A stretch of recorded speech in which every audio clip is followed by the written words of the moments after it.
mas lalong naging sunod-sunuran ang pamilya Guerrero dahil sa kababalaghang ginawa ni Tanggol laban sa mga ito. Malaking halaga ang nawawala sa pamilya Caballero dahil sa nangyaring transaksyon at nagalit pa ang mga dayuhan ni Miguelito. Nangako si Miguelito sa kanyang ama at lolo na babawi umano siya at may naisip na umano siyang paraan. Hindi nawala sa isip ni Miguelito na pagkainteresan ang dalawang diamanteng hawak nila Tanggol. Alam ni Miguelito sa kanyang sarili na mahirapan umano siyang kumbinsin itong si Tanggol na ibigay sa kanya ang dalawang diamante sa halagang gusto niya.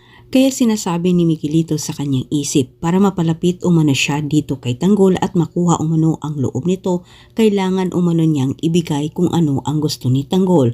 Samantala sa kabilang banda, matapos natagumpayan nila Tanggol ang kanilang misyon ay napag-usapan nila ang kanyang mga kaibigan ang susunod nilang hakbang na gagawin. Sinabi ni Tanggol sa kanyang mga kaibigan na sigurado siya na pinaghahanap na umano sila ni Congressman. Dagdag ni Tanggol, hanggat walang ibang nakakaalam umano sa kanilang grupong wating, mananatili umano silang isang misteryosong grupo. Delikado na si Rigor sa mga kasamahan niya dating mga lispo, sapagkat ang akala ni Rigor siya'y hindi nakilala sa kasamahan niyang lispo.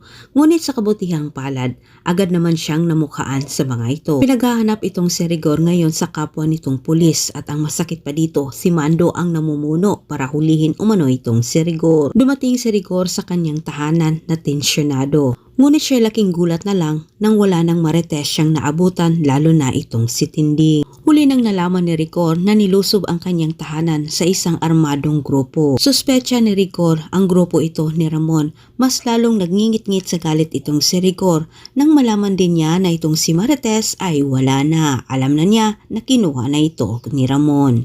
Hindi naligtas si Rigor sa kanyang tahanan. Kailangan na niyang maghanap ng ibang lungga. Ngunit sa mga oras na iyon ay mabilis nang nakarating kay Kapitan ang ginawang kababalaghan ni Rigor at agad naman itong kumalat sa buong Dimas.